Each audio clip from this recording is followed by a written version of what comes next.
بسم اللہ الرحمن الرحیم۔ السلام علیکم ورحمۃ اللہ وبرکاتہ۔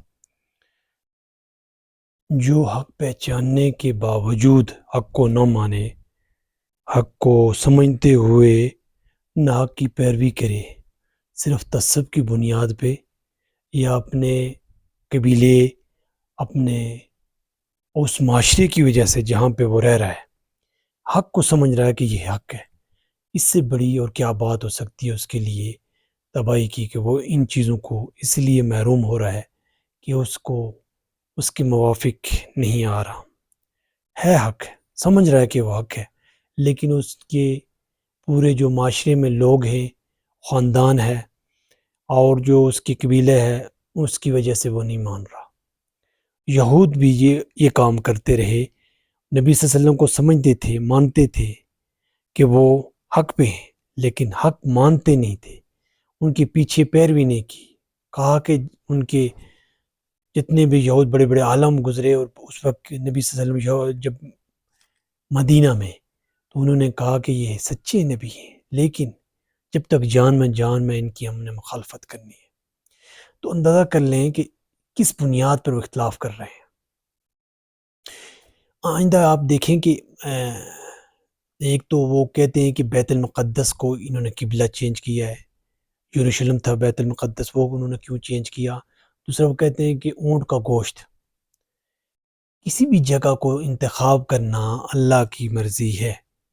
اس سے پہلے حضرت آدم کہاں پہ، حضرت ابراہیم علیہ السلام مکے میں، وہ حضرت ابراہیم علیہ السلام کو مان رہے ہیں۔ حضرت ابراہیم علیہ السلام سے پہلے حضرت آدم علیہ السلام نے اس کی توسیع کی۔ تو کسی کی جگہ کی وجہ سے اگر آپ حق کو نہ مانیں، کیونکہ وہ آپ کی جہاں جگہ پہلے سے آپ کے دل میں بسی ہوئی ہے، تو اس کی محبت کی وجہ سے اگر پورا دین ہی اور پورا نظام ہی آپ نے یکسر اس کو آپ مان رہے ہیں کہ یہ صحیح نہیں ہے، اور اس وجہ سے دوسرا یہ کہ جو اونٹ کے گوشت کی وجہ سے، تو حضرت ابراہیم علیہ السلام کے ہاں تو یہ اونٹ کھایا جاتا تھا، دودھ پیا جاتا تھا اس کا۔ ہاں البتہ یہ ہے کہ بعض نبی جو ہے نا، ان کے ہاں طبی امور یا ان کو نذرانے کے طور پر انہوں نے اس کا ترک کیا، اور بنی اسرائیل نے اس کو ایک ترک کرتے کرتے اس کو جو ہے نا قانون بنا لیا۔ اسی طرح خرگوش اور اسی طرح گائے اور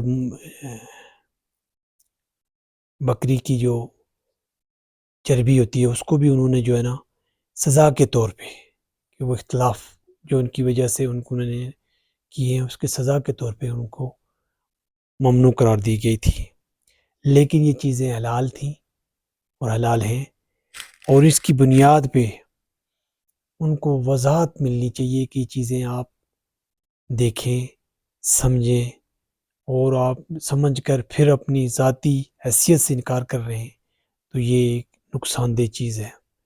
اور قبلہ بیت المقدس ہو یا مکہ، یہ اللہ نے مقرر کیا تھا، اور یہ ایک سمبل ہے، نشانی ہے ایک اللہ کے وہاں اس سے مرکز کی طرف، اس کی طرف متوجہ ہو کے عبادت کرنے کی، نماز پڑھنے کی، اور وہاں پہ پھر حج اور عمرہ اس سے پہلے بھی کرتے رہے ہیں۔ لیکن اس میں یہ ہے کہ یہ حضرت ابراہیم علیہ السلام ہی وہاں سے جد اسماعیل کو لے کر گئے تھے، تو مینا میں جب شیطان و تینوں جو جمرات ہیں وہاں پہ کنکر انہوں نے پھینکے تھے، وہ بھی آج اسی کی ایک نشانی کے طور پہ پھینکا جا رہا ہے۔ کہنے کا مطلب یہ ہے جتنے بھی یہ چیزیں ہیں ان کے ساتھ حق آپ کو معلوم ہے، لیکن آپ کو تعصب کی بنیاد پر اور اپنی ذاتی انا کی وجہ سے نہیں مان رہے، تو یہ آپ کے لیے نقصان دہ ہے۔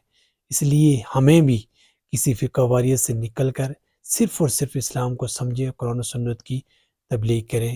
ان باقی چیزوں میں کچھ بھی حقیقت نہیں ہے۔ صرف اور صرف اگر کسی نے آپ کو فائدہ دینا ہے، آپ کسی فرقے کو اگر بلند کریں، تو اسلام کا اس کا کوئی فائدہ نہیں ہے۔